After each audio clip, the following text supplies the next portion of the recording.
भीम, तुम्हारी तो क्लास चल रही है, तुम बाहर क्यों बैठे हो?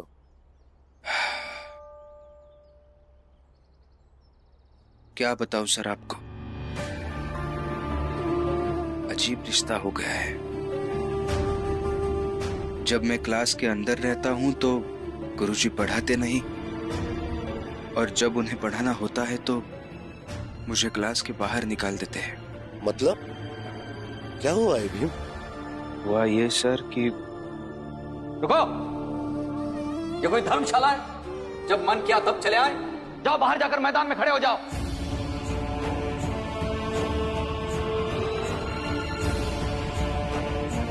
सर मैं समय पर पहुंच गया था यहाँ, तो इन्होंने रोका मुझे बाहर, झूठी झूठी कहानियां बताने लगे। माना कि मैंने इसे बाहर रोका, तो इसे रुकना चाहिए।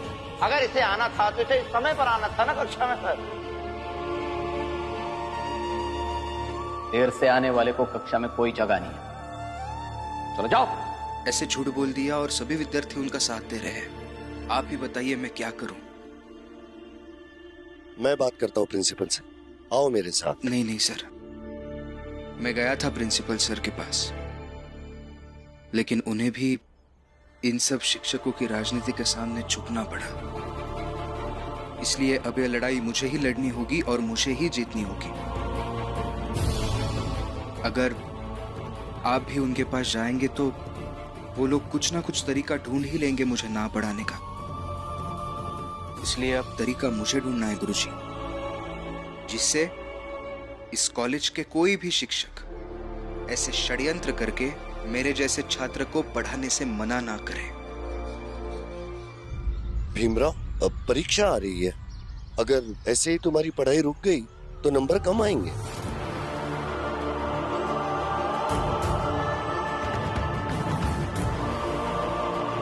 नहीं आएंगे नंबर कम, आप बेफिक्र रहिए सर। ठीक है, मैं जा रहा हूं। अगर तुम्हें मेरी जरूरत हो तो मुझे बताना, मैं तुम्हारी मदद करूंगा। जी।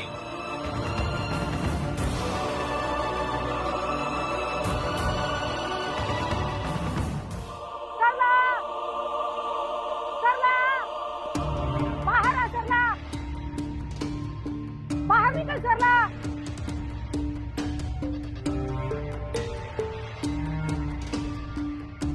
ए सरला सुन, तेरे पास कल शाम तक का समय है। कल शाम तक तू घर वापस नहीं आई तो कल ही मैं अपने बेटे की दूसरी शादी करवाऊंगी।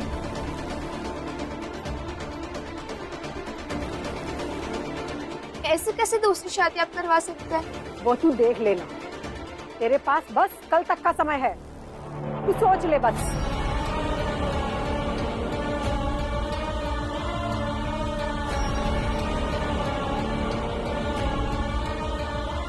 और सरला, अंत में तुझे क्या मिला? सौतन। रमा के जीवन भर तुम्हें यहाँ रखेगी? नहीं ना? अभी भी समय है, अपने पति के घर चली जाओ। अब तू ही सोच, ऐसी औरत की समाज में क्या इज्जत होगी जिसे पति ने छोड़ दिया हो? अरे पति जैसा भी हो, उसी के साथ ही रहना चाहिए।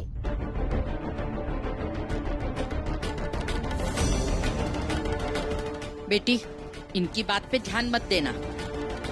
रामजी, भीम और रमा आ जाए ना तो उनसे पूछ लेना, वो तुम्हें सही सलाह देंगे। क्या सही सलाह देंगे?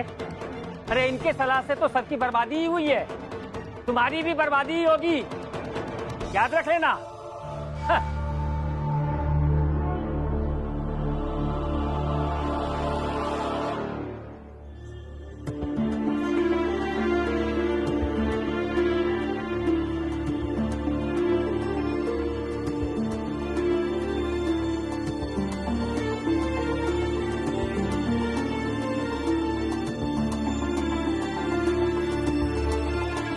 ये रमा लक्ष्मी अभी तक नहीं आई। पता नहीं बाला की पत्नी से मिले तो उसने क्या कहा, कैसी है वो और कैसा है बाला।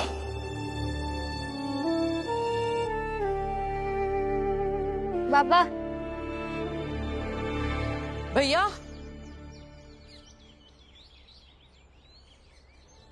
भैया बाला की पत्नी मीनू कैसी हो? पापा दीदी अब उस जगह नहीं रहती है जहाँ हम मिले थे। उस घर में नहीं रहती? मतलब भैया पड़ोसी बता रहे थे कि जैसे हम वहां से निकले तो बाला अपनी पत्नी को लेके पता नहीं कहाँ चला गया, कोई दूसरी जगह उससे छोड़कर आया है। क्या? हाँ बाबा, और सबसे अजीब बात तो ये है कि वहाँ 2-3 लोग और कह रहे थे कि सुबह बाला भैया के हाथ पैर पे कोई पट्टी नहीं थी। क्या?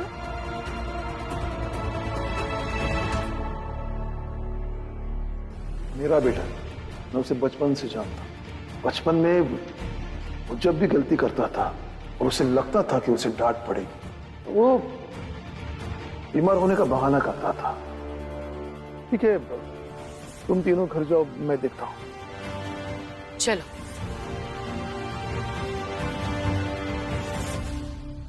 चलिए चलिए जल्दी कीजिए, इतना वक्त नहीं है अपने पास। अरे आप क्या कर रहे हो? इस हथौड़ी से थोड़ी ना टूटेगा वो। ये वाला लीजिए, लाइए।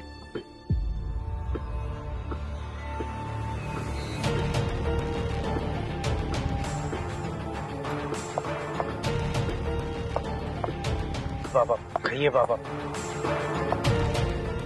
देखिए, अगर व्यक्तिगत बात है तो वहां चलकर बात करते, अगर व्यावसायिक बात है तो कहिए। तुम्हारी पत्नी कहाँ है? बाबा ये तो व्यक्तिगत बात हुई ना, चलिए।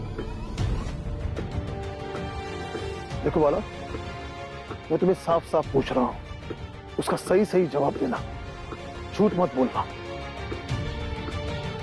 तो सही सही जवाब ये है कि पत्नी मेरी है, चाहे जहां रहे, आपसे मतलब। अरे बाला, क्या बात है? ये मजदूर तुमसे क्यों बात कर रहा है? दिक्कत है काम करने में तो बोलो, जाए यहाँ से। नहीं सेठ जी, कोई दिक्कत नहीं है, मैं देखता हूँ। ठीक है। देखिए बाबा, पैसों की जरूरत आपको भी है तो आप काम कीजिए। क्यों बेवजह मेरी जिंदगी और मेरी पत्नी के बारे में चिंता करके अपने लिए उलझने पैदा कर रहे हो? और अगर मेरे यहाँ होने से आपको काम नहीं करना है तो आपकी मर्जी।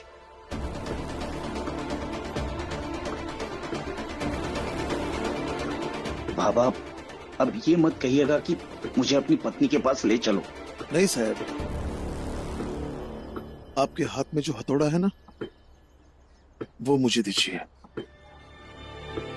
पत्थर तोड़ने हैं।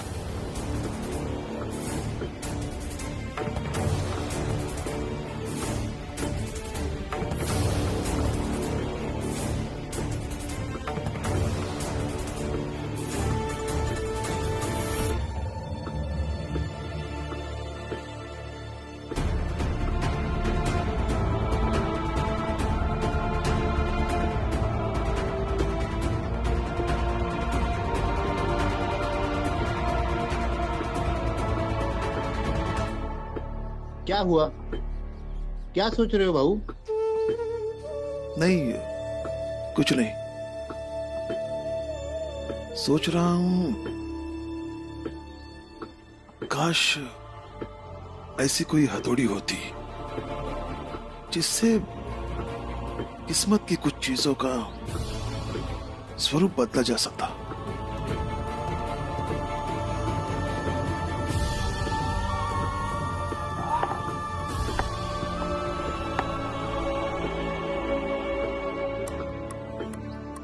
बाबा आप बेवजह दुखी हो रहे हो। बाला आपकी बेइज्जती नहीं करेगा, अनादर नहीं करेगा, लेकिन जिएगा अपने हिसाब से।